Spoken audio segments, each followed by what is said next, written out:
Ella fue humillada y abandonada por su peso, mientras todos se reían. Un hombre misterioso vio algo especial en ella que nadie más pudo ver, cuando le ofreció una oportunidad. Secretos oscuros del pasado amenazaron con destruirlo todo. La verdad sobre su identidad cambiaría sus vidas para siempre de una manera que nadie podía imaginar. Una historia conmovedora sobre aceptación, valor interior y el coraje de enfrentar las sombras del pasado. Prepárate porque esta historia tocará lo más profundo de tu corazón.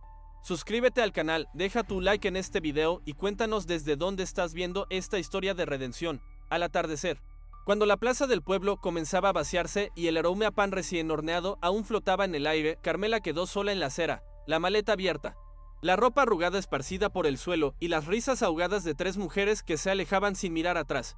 La frase todavía resonaba como una espina clavada en su corazón. Tú nunca vas a encajar en este mundo. No era la primera vez que escuchaba algo así, pero aquella vez dolió más. ¿Por qué había creído? ¿Por qué había soñado? Durante los primeros meses de aquel año, la vida parecía estar a punto de cambiar. Carmela era una mujer de curvas generosas, ojos dulces y manos firmes, conocidas por elaborar el mejor pan de boniato en el mercado local. Nunca fue admirada por su apariencia, sino por su amabilidad y resistencia.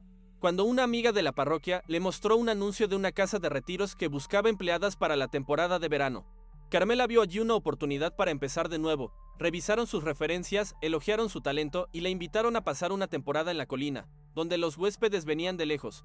Ricos y exigentes, buscando paz, naturaleza y servicio impecable, se preparó con esmero.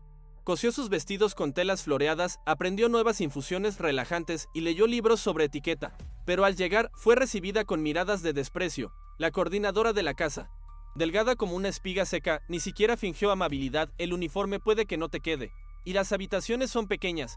Desde el primer día fue aislada de las demás, destinada a tareas ocultas, lejos de la vista de los visitantes. Las semanas pasaron entre vajilla pesada, ropa mojada y sábanas para planchar. Carmela no se quejaba, cantaba en voz baja, sus manos firmes mezclando hierbas, especias y consuelo. La infusión que preparaba para las auxiliares pronto se volvió una rutina, hasta que llegó un nuevo huésped, un hombre solitario, discreto, con aire de quien ya ha visto el mundo y carga más silencio que vanidad. Ayudaba a arreglar la chimenea y saludaba a los empleados con una sinceridad desconcertante. Al principio, Carmela solo lo veía de lejos, recogiendo su taza, pero él comenzó a fijarse en los detalles: el pan artesanal del desayuno, el aroma a canela en los pasillos, el bordado delicado en las toallas del lavabo, y empezó a preguntar quién hacía esas cosas. No esperaba encontrar a una mujer como ella, sonriente, sencilla, con el olor del horno en sus manos y el cabello siempre recogido con un pañuelo floreado. Fue en un atardecer, mientras ella recogía menta cerca de la cocina, cuando él se acercó por primera vez, no con coqueteo, sino con genuina curiosidad. ¿Cómo aprendiste a cuidar de todo con tanto esmero? Carmela evadió la pregunta con timidez, pero él volvió día tras día. Le hacía preguntas, contaba historias de viajes y escuchaba con atención sus respuestas. Un día dejó un libro en el escurridor de la cocina. Dentro, una nota para quien sabe hacer que el mundo huela a infancia. Pero el mundo alrededor no quedó en silencio. Una de las compañeras, antes indiferente, comenzó a imitarla, copiando recetas, usando pañuelos parecidos. La coordinadora de la casa, al percibir el acercamiento entre los dos, decidió transferirla a otro sector, el cobertizo trasero, donde se lavaban los trapos grasientos y no había ventanas. Fue allí, entre vapor y jabón, donde Carmela lloró por primera vez desde que había llegado, pero también fue allí donde le apareció inquieto. Me dijeron que pediste cambiar tu turno de la mañana. Ella negó y él comprendió. Al día siguiente fue a hablar con la dirección. No gritó, no amenazó. Simplemente entregó un sobre con una propuesta de colaboración. Había adquirido una casona abandonada en la sierra, deseaba transformarla en un hospedaje con alma, y quería que ella se encargara de eso. Carmela rechazó la oferta al principio, desconfió, dijo que no era mujer de negocios. Pero él insistió, no con promesas, sino con un gesto. La llevó hasta el lugar, una casa antigua con ventanas de madera, jardín salvaje y aroma a posibilidades. Allí, entre jazmines y ramas secas, Carmela sintió algo que hacía mucho tiempo había olvidado: pertenencia. La decisión fue tomada semanas después. Salió de la casa de retiro sin alboroto. No hubo despedidas. Algunas rieron, otras murmuraron, pero ella se marchó en silencio con su pequeña maleta, la colcha de su madre doblada con cuidado y un tarro de masa madre que había cultivado sola. Durante los meses siguientes, el trabajo fue arduo. Contrataron a un pequeño equipo local, restauraron muebles antiguos, aprendieron juntos sobre licencias, burocracia e impuestos. Él la trataba como una igual, pero no se involucraba demasiado. Era reservado, amable, pero distante. Una mañana, cuando la primera huésped dejó una nota diciendo que nunca había dormido tan en paz desde la pérdida de su esposo, Carmela supo que estaban en el camino correcto. Sin embargo, al final de la primera temporada, llegó el peor giro, una carta de desalojo. Un error en la documentación anterior puso toda la propiedad en riesgo. Carmela quiso rendirse. Él parecía frío, incluso ausente. Pero fue Marisol, la hija de la cocinera, quien encontró entre los archivos una escritura antigua, escondida en un libro de contabilidad. La casa, en realidad, había pertenecido a la abuela de él. Era una herencia, y él, avergonzado, explicó, había intentado mantener todo en secreto porque temía ser visto solo como un benefactor. Fue entonces cuando Carmela entendió que él también cargaba con inseguridades, que su silencio también era una defensa. En la primavera siguiente, con la casa en plena actividad, él apareció en el porche al anochecer con una bandeja de té y 2 pequeños pains, los mismos que ella hacía en los mercados. Dijo, si quieres quedarte, no es como empleada, es como quien construyó esto conmigo. Carmela no respondió de inmediato, respiró profundo, miró las flores, la ropa tendida, el vapor saliendo de la taza, y entonces dijo, ¿quedarme? Ya me quedé, solo que no lo sabía.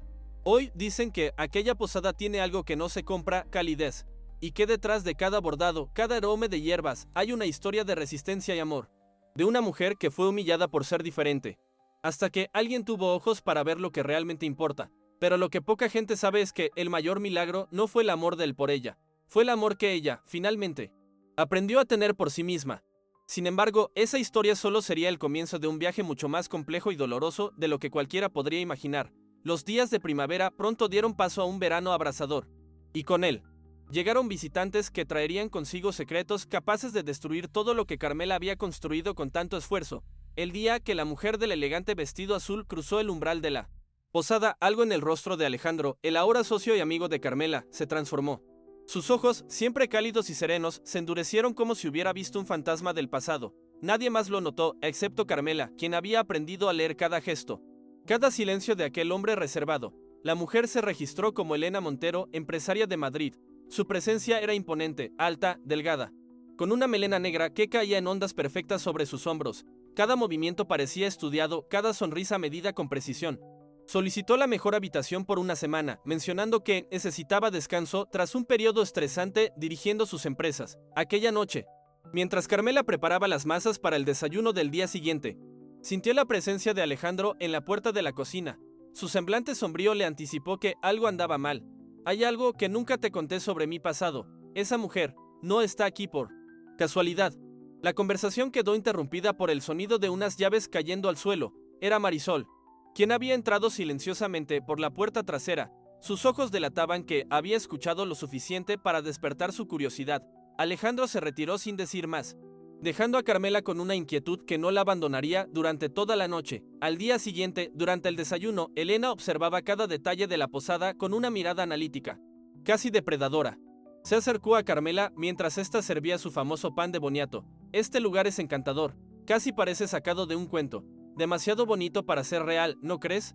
Había algo en su tono, una nota ácida apenas perceptible que hizo que Carmela se sintiera desnuda, expuesta, como si aquella mujer pudiera ver a través de su piel y juzgara cada centímetro de su cuerpo con desdén. Durante los días siguientes, Elena se mostró fascinada por la historia de la posada. Hacía preguntas constantes sobre cómo habían conseguido restaurarla, quién era el propietario original, cuánto habían invertido. Preguntas que parecían inocentes pero que escondían un interés que iba más allá de la simple curiosidad. Una tarde, mientras Carmela bordaba unas servilletas en el jardín, Elena se sentó a su lado con una sonrisa que no llegaba a sus ojos. Sabes, siempre me han fascinado las historias de transformación, como algo o alguien aparentemente insignificante puede convertirse en algo valioso. ¿No te parece poético? Sus palabras, aunque suaves, cayeron como piedras sobre Carmela. Aquella mujer estaba jugando con ella, provocándola con cada sílaba. ¿Pero por qué? ¿Qué podía querer de una simple panadera convertida en administradora de una posada rural? La respuesta llegó esa misma noche, cuando Carmela, incapaz de dormir, bajó a la cocina a prepararse una infusión. A través de la ventana, vio 2 figuras en el jardín, iluminadas apenas por la luz de la luna. Eran Alejandro y Elena, enfrascados en lo que parecía una acalorada discusión. Él gesticulaba con rabia contenida. Ella mantenía una postura rígida, dominante. No puedes aparecer después de 15 años y pretender reclamarlo todo. Ya no soy el mismo, Elena. Y esto no es un juego de poder como los que tanto te gustan. Las palabras de Alejandro llegaron fragmentadas hasta Carmela. pero fueron suficientes para entender que ambos compartían un pasado lo suficientemente profundo como para alterar la habitual serenidad de su socio. Cuando Elena alzó la vista y notó a Carmela observando desde la ventana, una sonrisa lenta, casi depredadora, se dibujó en su rostro, como si acabara de confirmar algo que sospechaba, como si hubiera encontrado una debilidad que explotar. A la mañana siguiente, Carmela encontró un sobre bajo su puerta. Dentro, un recorte de periódico de hacía 10 años. El titular rezaba: Alejandro Vega, heredero del imperio hotelero Vega, desaparece tras escándalo financiero. La foto mostraba a un Alejandro más joven, con traje elegante, del brazo de una mujer que Carmela reconoció inmediatamente, Elena. Las piernas le fallaron y tuvo que sentarse. ¿Quién era realmente el hombre con el que había construido este sueño? ¿Un fugitivo? ¿Un estafador? Las dudas comenzaron a envenenar cada recuerdo, cada momento compartido, y mientras las preguntas se acumulaban en su mente, una certeza ardía en su pecho: nada volvería a ser igual después de esta revelación. Lo que Carmela no sabía era que ese recorte de periódico era solo la punta del iceberg. Debajo aguardaban secretos mucho más oscuros, traiciones más profundas y una verdad sobre Alejandro que pondría a prueba no solo su confianza, sino también la imagen que había construido de sí misma desde que dejó atrás la casa de retiros donde fue humillada. Porque Elena no había venido sola, y lo que buscaba no era solo a Alejandro, sino algo que estaba oculto en la vieja casona, algo que podría destruir vidas enteras. Algo por lo que no dudaría en arrasar con cualquiera que se interpusiera en su camino, especialmente una mujer a la que consideraba inferior por su aspecto. A la mañana siguiente, Carmela evitó a Alejandro. Cada vez que lo veía acercarse, encontraba una excusa para escabullirse: más toallas que doblar, masa que amasar, huéspedes que atender. Su mente era un torbellino de preguntas. ¿Por qué un hombre de fortuna había fingido ser alguien común? ¿Qué clase de escándalo lo había hecho desaparecer? Y lo más doloroso, ¿había sido ella solo parte de algún elaborado plan? Esa tarde, mientras Carmela limpiaba las habitaciones del segundo piso, escuchó voces provenientes del despacho de Alejandro. La puerta entreabierta dejaba escapar fragmentos de una conversación tensa. Sabía que no debía escuchar, pero sus pies se negaron a alejarse. Tienes 2 días para firmar, Alejandro. Después de eso, mis abogados presentarán la demanda y todo saldrá a la luz. ¿De verdad quieres que todos sepan lo que hiciste? ¿Quieres que tu socio descubra quién eres realmente? La voz de Elena era afilada como un cuchillo de hielo. La respuesta de Alejandro, en cambio, sonaba cansada, derrotada. Sabes perfectamente que yo no tuve nada que ver con ese fraude. Fue tu padre quien falsificó mi firma, quien desvió esos fondos. Y tú lo sabías, Elena. Siempre lo supiste. Carmela contuvo la respiración. Fraude, fondos desviados. Las piezas comenzaban a encajar, pero formaban un rompecabezas más complejo de lo que había imaginado. No seas ingenuo. Nadie va a creer tu versión después de tanto tiempo, y menos cuando descubran que has estado escondido, viviendo bajo una identidad falsa. Un hombre inocente no huye, Alejandro. El silencio que siguió pesaba como plomo. Carmela se alejó de puntillas, su corazón latiendo con fuerza contra su pecho. Al doblar el pasillo, chocó contra Marisol, quien la miró con ojos curiosos. ¿Estás bien? Parece que hubieras visto un fantasma. Carmela forzó una sonrisa, incapaz de compartir lo que acababa de escuchar. Esa noche, mientras todos dormían, sacó el recorte de periódico y lo estudió a la luz tenue de su lámpara. La fecha, 14 de junio de 2015. Justo debajo de la foto principal había un párrafo menor que no había notado antes. La fiscalía investiga la desaparición de 20 millones de euros del fondo de pensiones de los empleados del grupo hotelero Vega. Eduardo Montero, socio mayoritario, señala a Alejandro Vega como único responsable. Eduardo Montero, ¿sería el padre de Elena? Las piezas comenzaban a encajar, pero cada revelación solo traía más preguntas. A la mañana siguiente, un nuevo visitante llegó a la posada. Un hombre mayor, de aspecto distinguido, con un bastón de madera pulida y ojos penetrantes que parecían evaluar cada rincón. Se registró como Gabriel Torres, pero algo en la forma en que estudiaba la propiedad hizo que Carmela sospechara que no era un simple turista. Durante el desayuno, Gabriel se sentó junto a Elena, intercambiando susurros y miradas cómplices. Alejandro, al verlos, palideció visiblemente. Se excusó de la mesa y desapareció por el resto de la mañana. Carmela intentó concentrarse en sus tareas, pero su mente no dejaba de volver a los secretos que empezaban a flotar a la superficie como cuerpos en un lago oscuro. Cuando entró a la cocina para preparar el almuerzo, encontró a Marisol rebuscando entre los papeles del cajón donde guardaban las recetas. ¿Qué haces, Marisol? La joven dio un respingo, cerrando el cajón con un golpe seco. Buscaba la receta de las galletas de naranja que tanto le gustan a mi madre. Disculpa si te asusté. Pero sus ojos esquivos contaban otra historia. Carmela notó que llevaba algo escondido en el bolsillo de su delantal. Antes de poder preguntar, un estruendo de cristales rotos las sobresaltó a ambas. En el comedor, Elena y Gabriel discutían acaloradamente. Una copa de vino echa añicos en el suelo. No puedo esperar más. Si él no firma mañana, usaremos el otro método. Ya no tenemos tiempo para juegos. La voz de Gabriel, aunque contenida, vibraba con furia.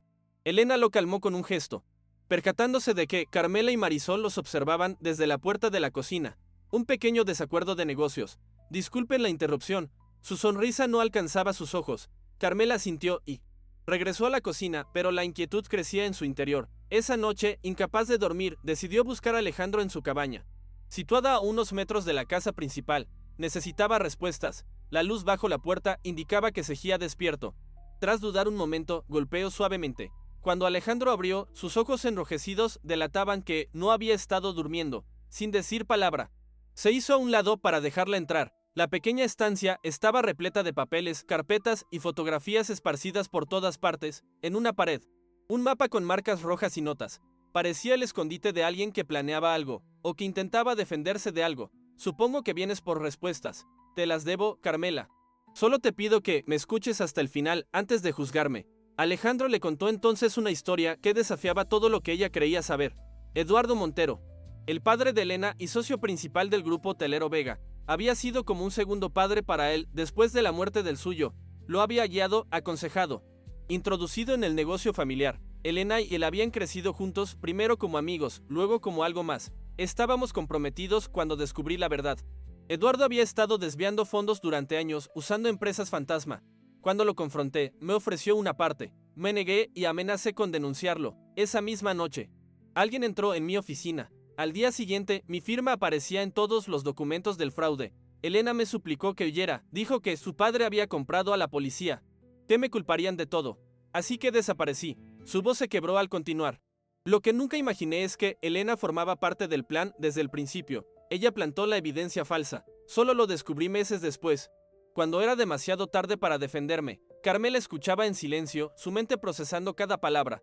Parte de ella quería creerle, otra parte, más cautelosa, le recordaba que había vivido engañada todo este tiempo. ¿Por qué no me contaste la verdad desde el principio? Alejandro la miró a los ojos por primera vez en toda la conversación. ¿Me habrías creído? ¿Habrías confiado en un hombre que el mundo creía estafador cuando te conocí en la casa de retiros? Vi en ti algo que hacía años no encontraba: honestidad. No quería manchar eso con mi pasado. Y luego, cada día era más difícil encontrar el momento adecuado. Un ruido en el exterior los interrumpió. A través de la ventana, vieron una sombra moverse entre los árboles. Alejandro apagó rápidamente la luz. Han estado vigilando la cabaña.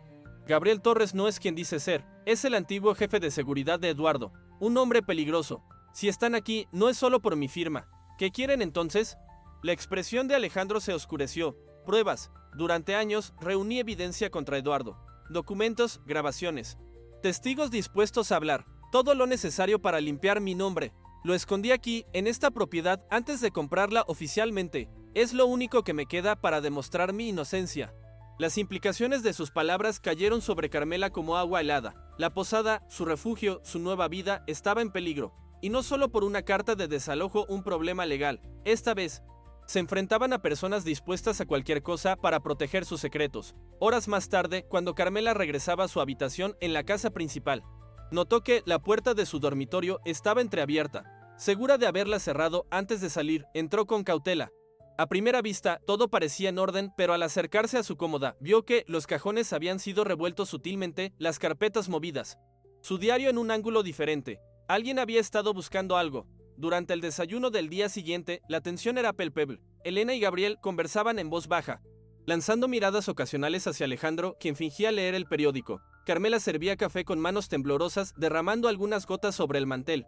«Pareces nerviosa hoy, querida». La voz de Elena era dulce, pero sus ojos escrutaban cada reacción. Carmela negó con la cabeza, forzando una sonrisa. «Solo estoy un poco cansada. Anoche no dormí bien. Quizás deberías tomarte el día libre. Demasiado trabajo para una sola persona. Aunque, claro, con tu figura. Supongo que estás acostumbrada a cargar peso». La crueldad velada en sus palabras hizo que Carmela sintiera el familiar ardor de la vergüenza subiendo por su cuello. Elena estaba atacando donde sabía que dolía, intentando desestabilizarla. Pero antes de poder responder, Marisol intervino, derramando accidentalmente jugo sobre el inmaculado vestido blanco de Elena. «Lo siento tantísimo. Señora, qué torpe soy». El pequeño acto de solidaridad le dio a Carmela el respiro que necesitaba para recuperar la compostura, mientras limpiaban el desastre. Marisol le susurró al oído: ten cuidado con ella. La vi hablando con Santiago, el jardinero nuevo. Le estaba ofreciendo dinero por información sobre ti y el señor Alejandro. La advertencia confirmó lo que Carmela ya sospechaba. Estaban siendo observados, estudiados, como presas antes de una cacería. Decidida a proteger lo que tanto le había costado construir, comenzó a formular un plan. Si Alejandro decía la verdad, necesitaban encontrar esas pruebas antes que Elena y Gabriel. Esa tarde, mientras los huéspedes disfrutaban de una excursión por los viñedos locals, Carmela convocó una reunión secreta en la lavandería. Solo asistieron las personas en quienes más confiaba: Marisol, su madre Dolores y Paco, el anciano que cuidaba del huerto y que había sido el primero en darle la bienvenida cuando llegó a la posada. Necesito su ayuda. Es sobre el señor Alejandro y los nuevos huéspedes. Les contó una versión simplificada de la historia, omitiendo los detalles más comprometedores. Les explicó que algunas personas buscaban algo escondido en la propiedad, algo que podría perjudicar a Alejandro injustamente. Paco, que rara vez hablaba, se aclaró la garganta. Cuando el señor llegó aquí por primera vez antes de comprar la casa, pasó días enteros en el sótano. Dijo que evaluaba la estructura, pero movía cosas, medía paredes. Quizás ahí haya algo. Marisol asintió con entusiasmo. Y recuerden la semana pasada, cuando insistió en renovar personalmente los marcos de las ventanas del ala este. No dejó que ninguno de nosotros lo ayudara. Las piezas comenzaban a encajar. Carmela dividió las áreas a investigar. Discretamente entre los cuatro, acordaron buscar cualquier cosa inusual: tablas sueltas, ladrillos móviles, cajas ocultas. Debían ser cautelosos. Actuar solo cuando Elena y Gabriel estuvieran fuera o distraídos. Lo que ninguno de ellos sabía era que, mientras trazaban su plan, otra persona escuchaba atentamente detrás de la puerta entreabierta de la lavandería. Santiago, el jardinero contratado apenas hacía unas semanas, se alejó silenciosamente, una sonrisa calculadora en sus labios. Esa noche, mientras todos dormían, Carmela se dirigió sigilosamente al sótano. El lugar era frío y olía a humedad, iluminado apenas por la débil luz de una linterna. Avanzó entre viejas cajas de vino y muebles cubiertos con sábanas polvorientas, buscando algo que pareciera fuera de lugar. Tras casi una hora de búsqueda infructuosa, estaba a punto de rendirse cuando notó algo extraño en una de las paredes. A diferencia del resto del sótano, construido con piedra antigua, esta sección parecía más reciente. El cemento entre los ladrillos tenía un color ligeramente distinto. Presionó suavemente y, para su sorpresa, un pequeño segmento cedió, revelando un compartimento oculto. Dentro había una caja metálica sellada con un pequeño candado. Intentó abrirla, pero era imposible sin la llave. Estaba considerando llevársela cuando escuchó pasos en la escalera. Rápidamente volvió a colocar la caja en su escondite y cerró el compartimento. Apenas tuvo tiempo de ocultarse detrás de unos barriles antes de que la puerta del sótano se abriera por completo. Elena entró, seguida de Gabriel y Santiago. Los tres llevaban linternas más potentes que la suya y se movían con la seguridad de quien sabe exactamente lo que busca. Debe estar aquí. El informante dijo que la gorda y sus amigos planeaban buscar hoy mismo. Este lugar estaba en su lista. La crueldad en las palabras de Santiago hizo que Carmela se encogiera en su escondite. ¿Informante? ¿Alguien más los había traicionado? Gabriel examinaba metódicamente cada rincón, golpeando las paredes en busca de sonidos huecos. Elena, mientras tanto, revisaba los estantes de vino, sacando y recolocando botellas. Eduardo siempre dijo que Alejandro era inteligente, pero predecible. Le gustaban los trucos baratos, los escondites de novela. Busquen patrones, secuencias irregulares, cualquier cosa que parezca estudiadamente casual. Sus palabras resonaron como una sentencia para Carmela.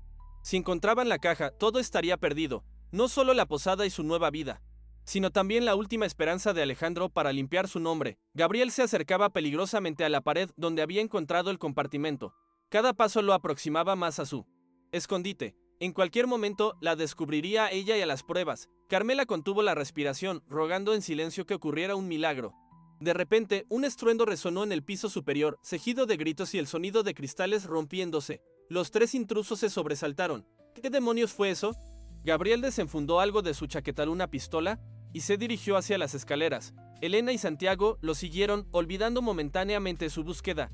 Cuando sus pasos se alejaron, Carmela aprovechó para salir de su escondite.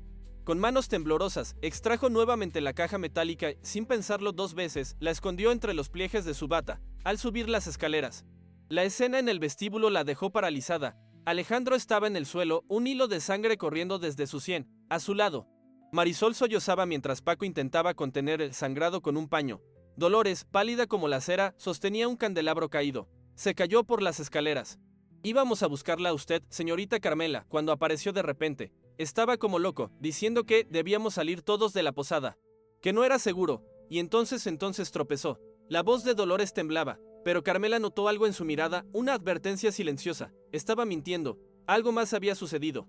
Algo que no podía decir frente a Elena y los demás. Gabriel guardó discretamente lo que fuera que había sacado de su chaqueta y adoptó una expresión de preocupación ciudadana.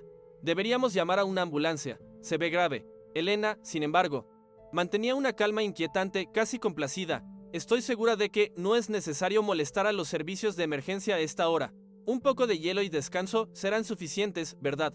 Carmela, sus miradas encontraron un desafío silencioso flotando entre ambas. Carmela sintió el peso de la caja metálica contra su cuerpo, un secreto más que guardar en una noche repleta de ellos, con la posada en silencio sepulcral. Con Alejandro herido y sin saber en quién confiar realmente, tomó una decisión que cambiaría el curso de todo. Lo llevaré yo misma al hospital. Marisol, Paco, ayúdenme a llevarlo al coche. La firmeza en su voz sorprendió incluso a ella misma. Elena enarcó una ceja, visiblemente contrariada. ¿Estás segura de que esa es la mejor decisión? Parece que tu socio solo necesita descansar. Además, ¿qué dirán los demás huéspedes si ven este alboroto? Carmela se irguió, enfrentando a Elena por primera vez, sin encogerse por su mirada despectiva o sus comentarios velados sobre su físico. Señora Montero, le recuerdo que esta es mi posada tanto como de Alejandro, y aquí la salud de las personas siempre viene primero, sin importar lo que piensen los demás. Si le preocupa el que dirán, quizás este no sea el lugar adecuado para usted. Un silencio tenso inundó el vestíbulo. Elena, poco acostumbrada a que le llevaran la contraria, apretó los labios en una fina línea. Gabriel dio un paso adelante, interponiéndose sutilmente entre ambas mujeres. Es tarde, Elena. Dejemos que se ocupen de Vega. Mañana será otro día. Mientras colocaban a Alejandro en el asiento trasero del coche, Carmela sintió la caja metálica presionando contra su costado. Un recordatorio constante de lo que estaba en juego. Lo que había comenzado como un sueño de paz y pertenencia, se había transformado en una pesadilla de conspiraciones y peligros. Sin embargo, mientras conducía por el sinuoso camino hacia el pueblo, con Alejandro inconsciente en el asiento trasero y la caja escondida bajo su abrigo, Carmela sintió algo inesperado creciendo en su interior. Determinación. Ya no era la mujer insegura que había sido humillada en la casa de retiros. Esta vez, lucharía con todas sus fuerzas. Lo que no sabía era que la verdadera batalla apenas comenzaba, y que el contenido de esa misteriosa caja metálica cambiaría su vida de formas que jamás podría haber imaginado, porque algunos secretos, una vez revelados, no pueden volver a ocultarse, y algunas verdades son demasiado peligrosas para ser descubiertas. El hospital del pueblo era pequeño, con paredes desgastadas y un olor penetrante a desinfectante. Mientras los médicos atendían a Alejandro, Carmela esperaba en un pasillo desierto, la caja metálica presionando contra su vientre bajo el abrigo. Sus manos no dejaban de temblar. Había conducido como en trance, el miedo y la adrenalina mezclándose en su sangre. Los recuerdos de lo sucedido se repetían en su mente como una película rota. La búsqueda en el sótano, el descubrimiento del compartimento secreto, la llegada de Elena y sus cómplices, el extraño accidente de Alejandro. Nada encajaba, nada tenía sentido, o quizás todo tenía demasiado sentido y ese era precisamente el problema. Doctora Vázquez, por favor acuda a urgencias. Doctora Vázquez. La voz metálica del altavoz la sobresaltó. Miró a su alrededor, de repente consciente de lo expuesta que estaba. ¿Y si Elena y Gabriel la habían seguido? ¿Y si en ese mismo momento estaban de regreso en la posada, destruyendo todo? O peor aún, lastimando a Marisol, Dolores y Paco. Un sudor frío recorrió su espalda.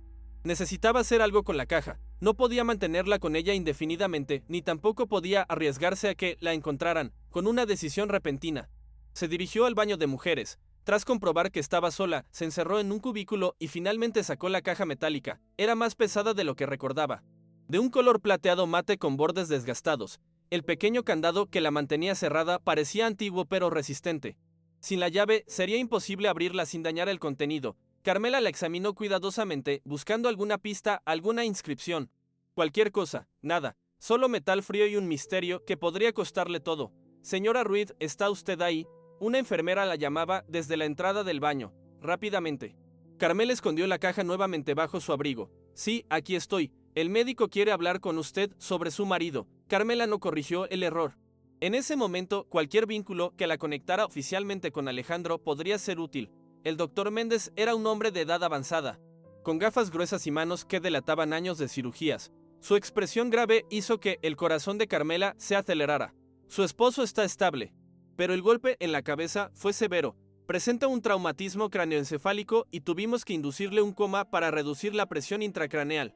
También tiene 2 costillas fracturadas y contusiones en el torso que no son consistentes con una simple caída por las escaleras. Sus palabras cayeron como piedras en el estómago de Carmela. ¿Qué está diciendo exactamente, doctor? Sus ojos, cansados detrás de las gafas, la miraron directamente. Estoy diciendo, señora Ruiz, que su marido no se cayó, fue golpeado, repetidamente, y con algo contundente. Estos son patrones de lesiones que veo en casos de agresión. He notificado a la Guardia Civil. La habitación pareció girar alrededor de Carmela. Alguien había intentado matar a Alejandro. Y si las sospechas que comenzaban a formarse en su mente eran correctas, ese alguien no se detendría hasta conseguirlo. De regreso en la sala de espera, Carmela intentaba procesar toda la información cuando su teléfono vibró. Un mensaje de un número desconocido: no vuelvan a la posada. Peligroso. Nos vemos en la iglesia vieja. M. Marisol. Debía ser ella. Pero, ¿por qué la iglesia vieja? ¿Y qué había sucedido en la posada para justificar tal advertencia? Con Alejandro inconsciente y vigilado por la policía, Carmela tomó otra decisión arriesgada. Dejó una nota para las enfermeras diciendo que volvería pronto y salió del hospital hacia la iglesia abandonada en las afueras del pueblo. La noche había caído por completo. El camino de tierra que conducía a la vieja iglesia estaba apenas iluminado por una luna menguante. El edificio, parcialmente derruido tras décadas de abandono, se alzaba como una sombra amenazante contra el cielo estrellado. Carmela avanzó con cautela, la caja metálica oculta en un bolso improvisado con su chal. Marisol, ¿estás aquí? Su voz sonó débil, tragada por el eco del lugar vacío. Durante un momento, solo escuchó el viento colarse entre las grietas de las paredes y el ocasional ulular de un búho. Entonces, un movimiento en la oscuridad. Una figura emergió de detrás del antiguo altar. No era Marisol. Dolores, ¿qué haces aquí? ¿Dónde está Marisol? La mujer mayor avanzó lentamente, su rostro marcado por líneas de preocupación y algo más. Culpa. Marisol no envió ese mensaje. Carmela, fui yo. Necesitaba hablar contigo a solas. Su tono era grave, cargado de una urgencia que Carmela nunca había escuchado en ella. ¿Qué sucede? ¿Están todos bien en la posada? Dolores bajó la mirada, retorciéndose las manos. No sé cómo decirte esto. Esa gente, Elena y el hombre mayor, se han apoderado de todo. Dicen tener documentos que prueban que la propiedad realmente les pertenece. Han echado a todos los huéspedes, diciendo que cerrarán por renovación. Santiago tiene un arma, Carmela, un arma real. Amenazó a Paco cuando intentó enfrentarlos. Cada palabra era como un puñal. La posada, su refugio, su hogar, arrebatada así en una sola noche. ¿Y Marisol? ¿Dónde está? Dolores finalmente alzó la mirada, lágrimas brillando en sus ojos. Ella está con ellos. Carmela, fue Marisol quien golpeó al señor Alejandro. La vi desde la puerta de la cocina. Él la descubrió hurgando en su despacho y cuando la confrontó, no pudo terminar la frase. No hacía falta. La traición era demasiado clara, demasiado dolorosa. Carmela se tambaleó apoyándose contra un banco desvencijado para no caer. Marisol, la chica a la que había defendido, enseñado, tratado como a una hermana menor. ¿Por qué? ¿Por qué haría algo así?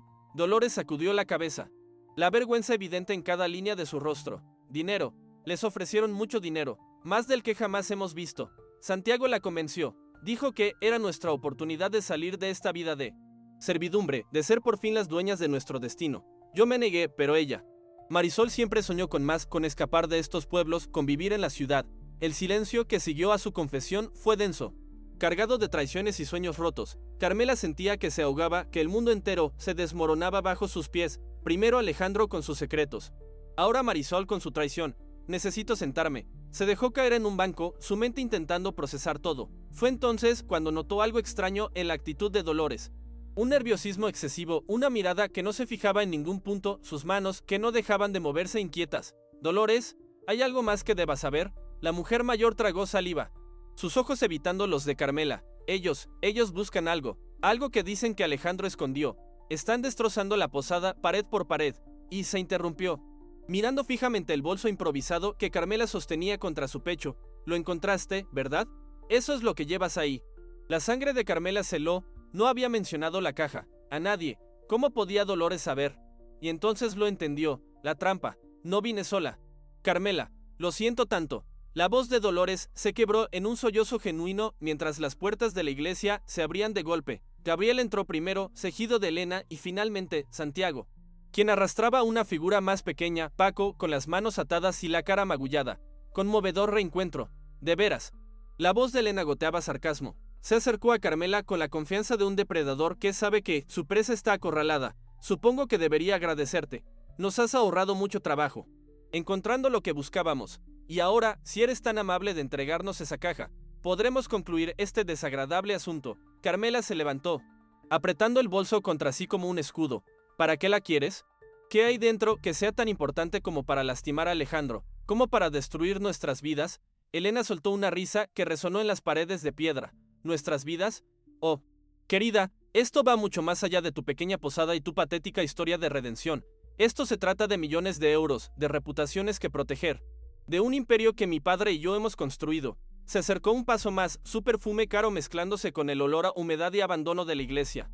Dentro de esa caja hay documentos que podrían destruir todo lo que mi familia ha creado. Grabaciones, registros bancarios, confesiones firmadas. Alejandro fue muy meticuloso recopilando evidencia durante años, evidencia que probaría que fue mi padre quien orquestó el fraude, quien robó a sus propios empleados. Su voz endureció, todo rastro de falsa amabilidad evaporándose. Y no pienso permitir que un don nadie y una panadera gorda arruinen lo que hemos construido. Las palabras golpearon a Carmela como bofetadas físicas. Cada insulto, cada desprecio, resonaba con aquellos que había soportado durante toda su vida. La humillación en la casa de retiros, las burlas en la escuela, las miradas de desdén cada vez que entraba en una tienda de ropa. Pero, esta vez algo se quebró dentro de ella, no de dolor, sino de rabia, de determinación. No te daré nada, no a alguien que ha construido su vida engañando y lastimando a otros. Gabriel dio un paso al frente, su mano dentro de la chaqueta, claramente acariciando el arma que Dolores había mencionado. Esto no es una negociación. Señora, entregue la caja o el viejo pagará las consecuencias. Para enfatizar sus palabras, Santiago presionó lo que parecía ser un cuchillo contra el cuello de Paco, quien, a pesar del miedo evidente en sus ojos, negó suavemente con la cabeza, instando a Carmela a no ceder. Un momento de tensión absoluta inundó la iglesia abandonada. Carmela, atrapada entre la necesidad de proteger a Paco y la certeza de que entregar la caja significaría condenar a Alejandro.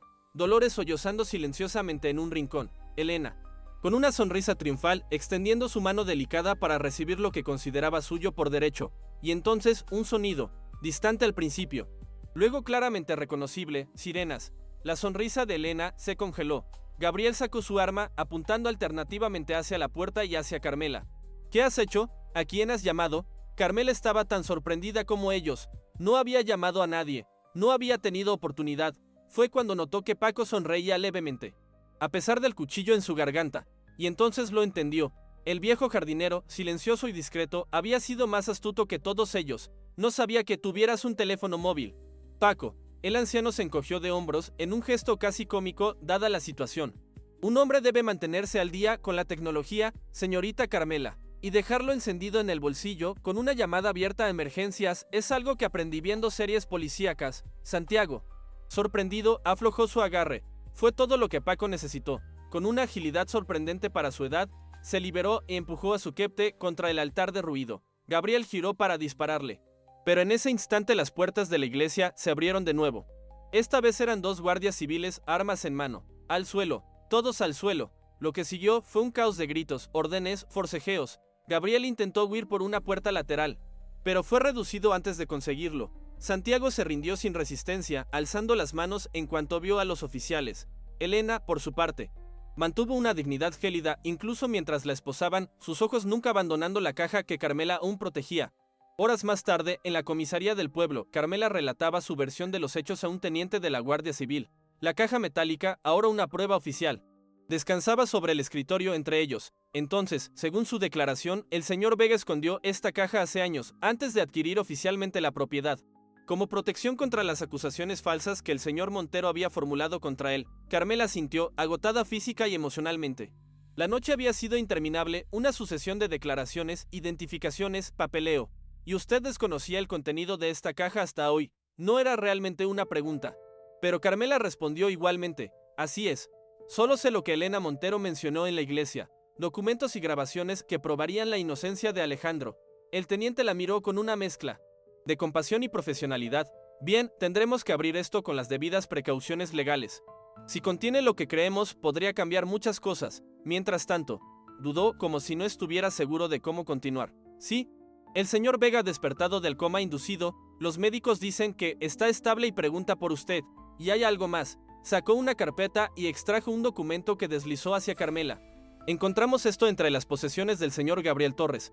Es un documento de propiedad fraudulento destinado a reclamar la posada como perteneciente al grupo hotelero Vega. Afortunadamente, nuestros expertos han determinado que es falso. La posada sigue siendo legalmente suya y del señor Vega. Las palabras tardaron en penetrar en la mente exhausta de Carmela. La posada, su hogar. A salvo, puede ir a ver al señor Vega ahora, si lo desea. Un agente la acompañará como medida de precaución, aunque los detenidos permanecerán bajo custodia hasta que se formalicen los cargos. Cuando Carmela entró en la habitación del hospital, lo primero que notó fue lo pequeño que Alejandro parecía en aquella cama. Su rostro, normalmente bronceado por el trabajo al aire libre, estaba pálido bajo los vendajes, pero sus ojos, al verla, se iluminaron con alivio. «¿Estás bien?», fueron sus primeras palabras, débiles pero claras. No preguntas sobre la caja, no inquietudes sobre los Montero o la posada, solo preocupación por ella. Algo se rompió dentro de Carmela y por primera vez en esa noche interminable, se permitió llorar. Se sentó junto a la cama, tomando la mano de Alejandro entre las suyas. Entre sollozos entrecortados, le contó todo: el descubrimiento de la caja, la traición de Marisol, la trampa en la iglesia, la valiente acción de Paco, la intervención de la Guardia Civil. Cuando terminó su relato, ambos quedaron en silencio. Era un silencio extrañamente pacífico, como el que sigue a una tormenta devastadora. Finalmente, fue Alejandro quien lo rompió. «Lo siento, Carmela. Siento no haberte contado toda la verdad desde el principio. Siento haberte puesto en peligro. Si pudiera volver atrás». Ella apretó su mano suavemente, interrumpiéndolo. «No podemos volver atrás, solo podemos seguir adelante, y lo haremos juntos, ¿verdad?». La pregunta flotó entre ellos, cargada de significados no expresados, de promesas implícitas, de futuros imaginados. Alejandro la miró largamente, sus ojos recorriendo cada centímetro de su rostro, como si lo viera por primera vez, o quizás como si lo viera por última vez. «Hay algo más que debes saber, Carmela, algo que está dentro de esa caja y que cambiará muchas cosas». Ella contuvo la respiración, preparándose para una revelación más, un secreto final. «La caja no solo contiene pruebas contra Eduardo Montero, también hay documentos sobre mí, sobre quién soy realmente». «¿A qué te refieres?». Alejandro desvió la mirada hacia la ventana, donde el amanecer comenzaba a teñir el cielo de rosa y dorado. «Mi nombre completo es Alejandro Vega Montero. Eduardo no es solo mi antiguo socio, es mi tío, y Elena es mi prima». La revelación golpeó a Carmela como una ola helada. «¿Familia?». Todo este tiempo, toda esta conspiración, toda esta violencia, ¿había sido una guerra familiar? «Mi padre murió cuando yo era muy joven. Eduardo se convirtió en mi tutor legal y en el administrador de mi herencia. Una herencia considerable que incluía el 40% de las acciones del grupo hotelero Vigue, fundado por mi abuelo.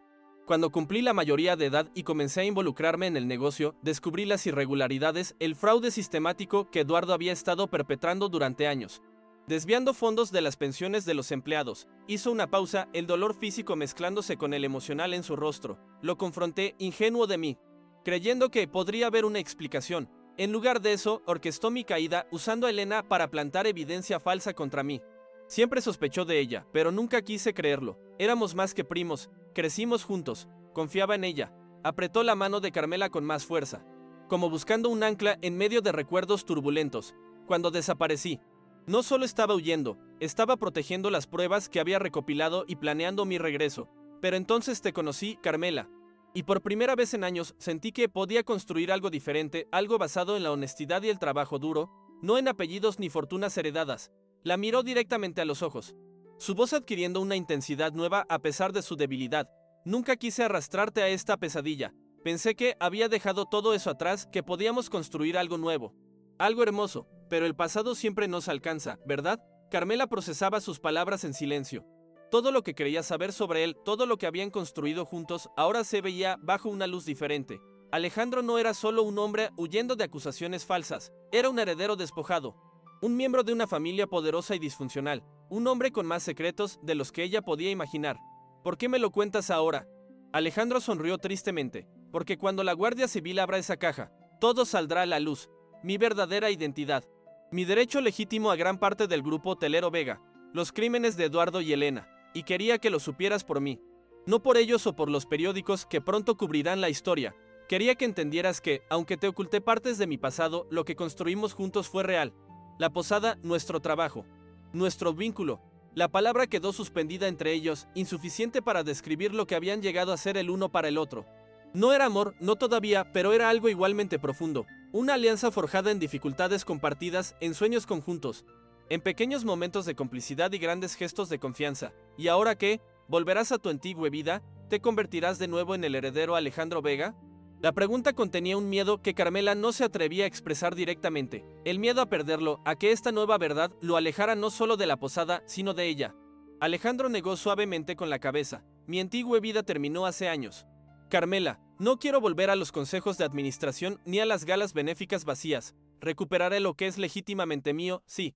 Y me aseguraré de que Eduardo pague por lo que hizo a todos esos empleados que confiaron en él. Pero después, dejó la frase inconclusa, su mirada fija en la de ella. Una pregunta silenciosa. Después me gustaría volver a nuestra posada, si tú quieres. Si después de todo esto, después de todos mis secretos y mentiras, aún hay un lugar para mí allí, un lugar junto a ti. La vulnerabilidad en su voz, en sus ojos, era la de un hombre que, a pesar de su apellido y su riqueza oculta, temía perder lo único que realmente valoraba. Carmela sintió algo expandirse en su pecho, una calidez que barría el agotamiento, el miedo, la incertidumbre.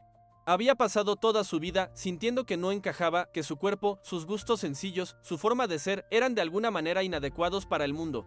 Y ahora este hombre, este heredero de fortunas, este hombre que podría tener cualquier vida que deseara, le pedía permiso para quedarse junto a ella. Carmela miró sus manos entrelazadas con las de Alejandro, un millonario, un heredero, un hombre con un pasado más complejo de lo que jamás había imaginado. Las revelaciones se agolpaban en su mente, mezclándose con las emociones de una noche interminable. Debería sentirse traicionada, engañada, utilizada, y una parte de ella ciertamente lo sentía, pero había algo más, algo que había estado creciendo lentamente durante los meses que habían trabajado juntos. Algo que había florecido entre los desayunos compartidos al amanecer, las discusiones sobre qué hierbas plantar en el jardín, las noches en que ambos, sin decirse nada, se quedaban en el porche contemplando las estrellas. ¿Sabes qué es lo más difícil de tener un cuerpo como el mío, Alejandro? La pregunta, aparentemente desconectada de la conversación, sorprendió a ambos. Alejandro la miró con atención, esperando que continuara. Lo más difícil no son las miradas de desprecio ni los comentarios crueles. Lo más difícil es creer que mereces ser amada, que mereces ocupar espacio en este mundo, que tus sueños son tan válidos como los de cualquier otra persona. Hizo una pausa, buscando las palabras exactas para expresar lo que nunca había dicho en voz alta. Cuando me echaron de la casa de retiros, cuando me humillaron por última vez, algo se rompió dentro de mí, pero también algo se liberó. Decidí que, sin importar lo que el mundo pensara de mi cuerpo, yo construiría una vida donde pudiera ser valorada por lo que soy, no por cómo me veo. Sus ojos, ahora firmes y seguros, se fijaron en los de Alejandro, y luego apareciste tú, no con falsas promesas ni con palabras vacías, sino con una oportunidad de crear algo mío, algo hermoso. Y aunque me duele que no confiaras en mí lo suficiente para contarme toda la verdad, entiendo por qué lo hiciste. Alejandro intentó hablar, pero ella levantó suavemente una mano para detenerlo. No, déjame terminar. Durante estos meses juntos, he aprendido que todos tenemos cicatrices. Todos tenemos partes de nosotros que escondemos por miedo. Yo escondía mi valor detrás de mis inseguridades. Tú escondías tu pasado detrás de un hombre incompleto. Pero lo que construimos juntos, Alejandro, eso no fue una mentira. Eso fue real. Se acercó más a él, su voz volviéndose casi un susurro. Así que sí, hay un lugar para ti en la posada, un lugar junto a mí, no porque seas Alejandro Vega, heredero de un imperio hotelero, sino porque eres el hombre que se levanta al amanecer para encender el horno, que conoce el nombre de cada planta del jardín, que escucha a los huéspedes como si cada historia importara. Las lágrimas brillaban en los ojos de ambos. Un momento de vulnerabilidad compartida que valía más que cualquier declaración formal. Gracias, Carmela, por ver al hombre detrás del apellido, por darme una oportunidad de redimirme, de ser alguien mejor. Ella sonrió, una sonrisa genuina que iluminó su rostro cansado. No te estoy dando una oportunidad de redimirte, Alejandro, te estoy dando una oportunidad de ser simplemente tú, como tú me la diste a mí. Las semanas siguientes transcurrieron en un torbellino de declaraciones, reuniones con abogados, titulares en periódicos y visitas al hospital. La apertura de la caja metálica desencadenó exactamente lo que Alejandro había predicho. Un escándalo financiero que sacudió los cimientos del grupo hotelero Vega. Los documentos y grabaciones eran irrefutables. Eduardo Montero había estado desviando fondos de las pensiones de los empleados durante años, falsificando firmas, manipulando registros contables. Elena había sido su cómplice, ayudando a fabricar pruebas falsas contra su primo cuando éste amenazó con exponerlos. La noticia de que el desaparecido heredero Vega había estado escondido todo este tiempo en un pequeño pueblo administrando una posada rural se convirtió en un festín para los medios. Periodistas acampaban en las afueras de la propiedad, intentando conseguir una foto, una declaración. cualquier fragmento de la historia que pudieran vender. Carmela encontró su nombre en periódicos y revistas, casi siempre descrita como la socia del señor Vega, en los casos más crueles.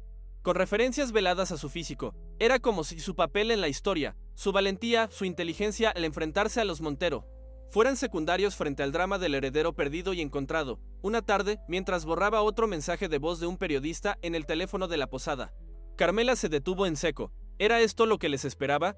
¿Una vida bajo el escrutinio público donde su valor seguiría siendo medido por su apariencia o por su asociación con Alejandro? La duda debió reflejarse en su rostro, porque Dolores, quien había permanecido en la posada ayudando con la reconstrucción tras el caos dejado por Elena y sus cómplices, se acercó a ella con preocupación. ¿Qué sucede, niña? Pareces preocupada. Carmela suspiró, mirando por la ventana hacia el jardín donde Alejandro, aún recuperándose de sus heridas, supervisaba la replantación de las hierbas aromáticas que habían sido arrancadas durante los registros. ¿Y si esto nunca termina, Dolores? ¿Y si siempre somos el heredero Vega y su socia gorda? ¿Y si nunca podemos volver a la vida que estábamos construyendo?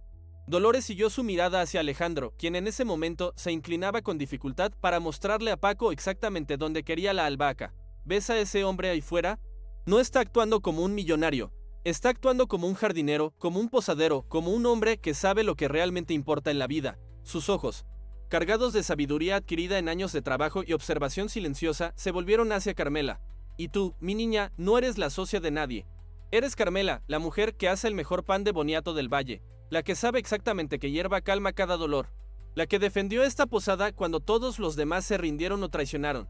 Si el mundo no puede ver eso, es problema del mundo, no tuyo. Sus palabras, simples pero profundas, resonaron en Carmela. Tenía razón, no podía controlar lo que los demás pensaran o dijeran de ella, pero podía decidir cómo vivir su vida, cómo valorarse a sí misma. Esa noche, mientras preparaba la masa para el pan del día siguiente, Alejandro entró en la cocina. Se movía más lentamente de lo habitual, sus costillas aún sanando, pero había un brillo de determinación en sus ojos. He tomado una decisión, Carmela, sobre el grupo hotelero Vega. Ella sintió, limpiándose la harina de las manos, preparándose para lo inevitable. Por supuesto que volvería a dirigir la empresa familiar. Era su derecho, su legado. Voy a vender mis acciones. Las palabras la sorprendieron tanto que dejó caer el paño con el que se secaba. ¿Vender? Pero es tu herencia, tu derecho. Has luchado tanto para recuperarlo. Alejandro se acercó, tomando sus manos entre las suyas. He luchado para limpiar mi nombre, para que se hiciera justicia. Eso ya está sucediendo. Eduardo y Elena enfrentarán cargos. Los empleados estafados recibirán compensación. Hizo una pausa, sus ojos recorriendo la cocina. El corazón de la posada que habían creado juntos.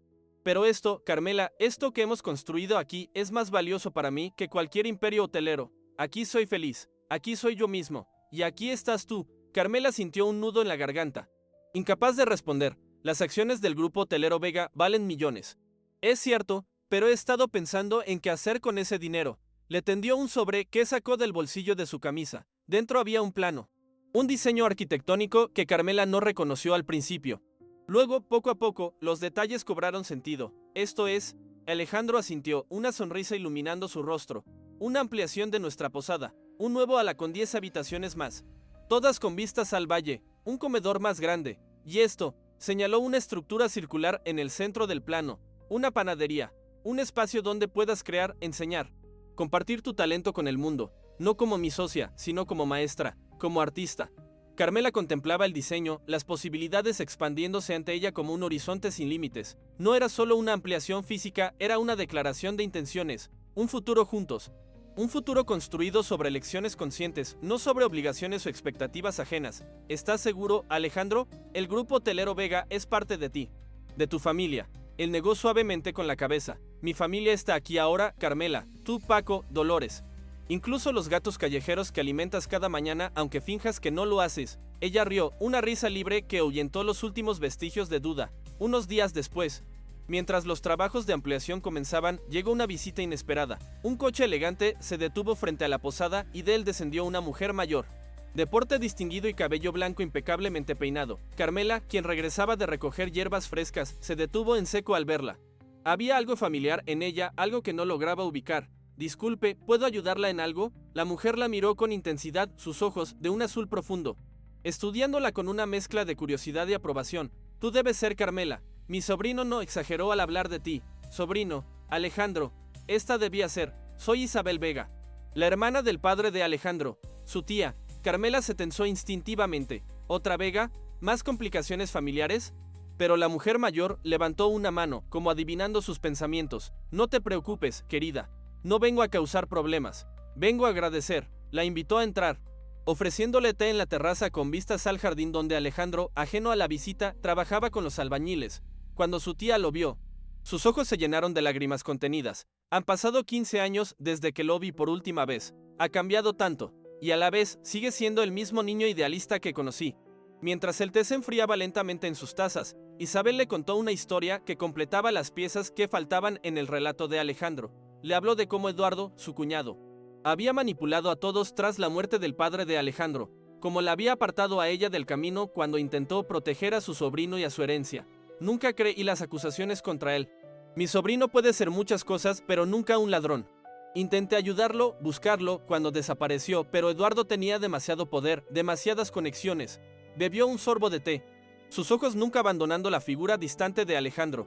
Cuando leí en los periódicos lo que había sucedido, cuando supe que había estado aquí todo este tiempo, construyendo algo por sí mismo, no puedo explicarte el orgullo que sentí, Carmela. Al fin, sus ojos se volvieron hacia ella, cálidos y agradecidos. Y luego supe de ti, de cómo lo ayudaste, cómo luchaste por él, por ustedes, por esta posada. Y supe que tenía que conocerte. Carmela, incómoda ante los elogios, intentó restarle importancia. Solo hice lo que cualquiera hubiera hecho. Esta posada es mi hogar también. Isabel sonrió como si esas palabras confirmaran algo que ya sabía. Exactamente. Querida, es un hogar lo que han construido juntos. No un negocio, no una inversión, un hogar. Y eso es más de lo que Eduardo, con todo su dinero y poder, jamás entenderá. Antes de marcharse, Isabel le entregó a Carmela una pequeña caja de madera tallada. Esto perteneció a la madre de Alejandro. Me gustaría que tú lo tuvieras ahora. Creo que ella lo aprobaría. Dentro había un anillo, una sencilla banda de oro con un pequeño zafiro azul. No era ostentoso ni excesivamente valioso, pero tenía una elegancia intemporal, una historia. No es un compromiso, Carmela. Es un reconocimiento de que ahora tú eres su familia. Cuando Alejandro regresó a la casa esa tarde, encontró a Carmela en la cocina, el anillo en su dedo, preparando la masa del pan como todos los días. Al verlo, simplemente sonrió y le ofreció un trozo de masa para amasar. Como tantas otras veces, no hacían falta palabras. Lo importante ya estaba dicho en ese gesto cotidiano, en esa rutina compartida, en ese futuro que elegían construir juntos. Los meses pasaron. La posada se transformó, expandiéndose no solo en tamaños, sino también en reputación. La panadería de Carmela se convirtió en una atracción por sí misma, con visitantes que venían exclusivamente a probar sus creaciones, a aprender sus técnicas, a escuchar las historias que contaba mientras amasaba. El caso contra Eduardo y Elena Montero avanzaba lentamente en los tribunales, pero ya no dominaba sus vidas. Habían decidido, como acto consciente, no permitir que el pasado dictara su presente. Los periodistas, aburridos de la falta de drama, eventualmente desaparecieron, buscando otras historias más sensacionales. Una mañana de primavera, casi un año después de los acontecimientos que habían cambiado sus vidas, Carmela encontró una carta inesperada en el correo. El remitente, Centro Penitenciario de Mujeres de Madrid. El nombre en el reverso, Marisol Torres. Con manos temblorosas, Carmela abrió el sobre. Era una carta breve, escrita con una caligrafía nerviosa que apenas reconocía. Carmela, no merezco tu perdón y no lo pido. Solo quería que supieras que no pasa un día sin que piense en lo que hice, en cómo traicioné tu confianza y tu amistad. Elena me prometió una vida que nunca existió, un futuro que era solo una ilusión. Ahora lo entiendo. Mi madre me contó sobre la panadería que has abierto, sobre cómo enseñas a otras mujeres. Me alegro por ti, de verdad. Siempre fuiste más fuerte de lo que cualquiera de nosotras creyó.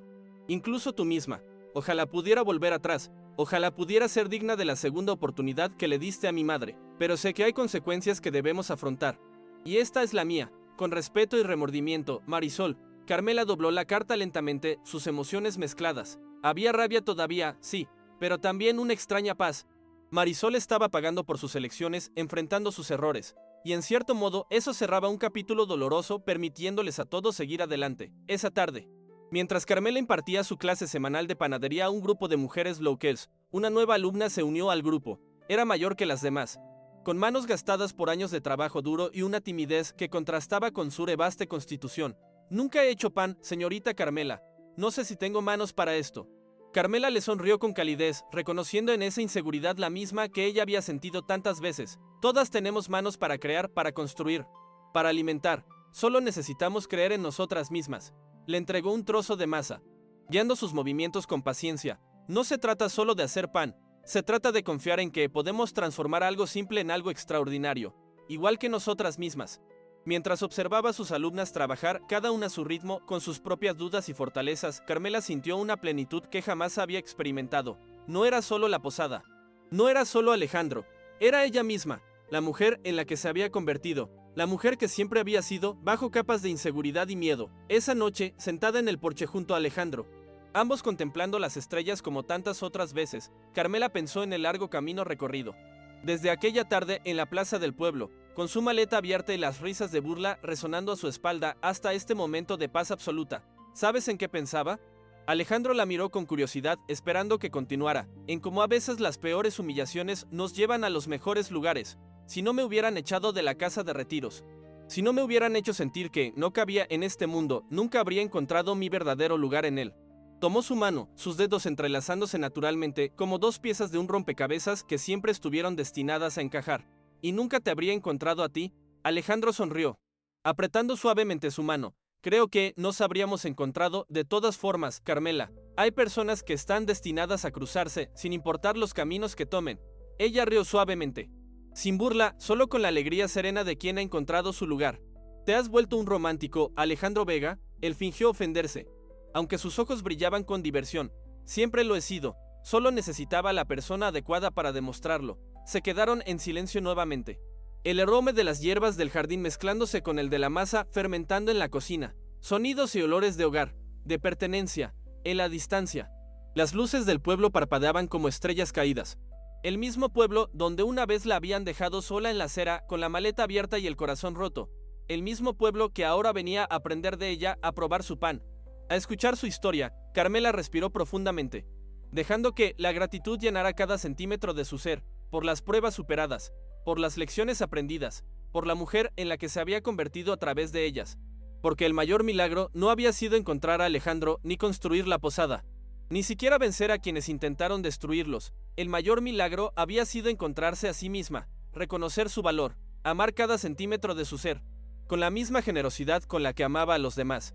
Y mientras las estrellas brillaban en lo alto, mientras el viento susurraba entre las hierbas del jardín, mientras Alejandro sostenía su mano como un ancla en este mundo a veces cruel pero siempre hermoso, Carmela supo una verdad innegable. No importaba lo que otros vieran cuando la miraran, lo único que importaba era lo que ella veía cuando se miraba a sí misma. Una mujer completa, una mujer valiosa, una mujer que, finalmente, había aprendido a caber perfectamente en este mundo, simplemente siendo quien era.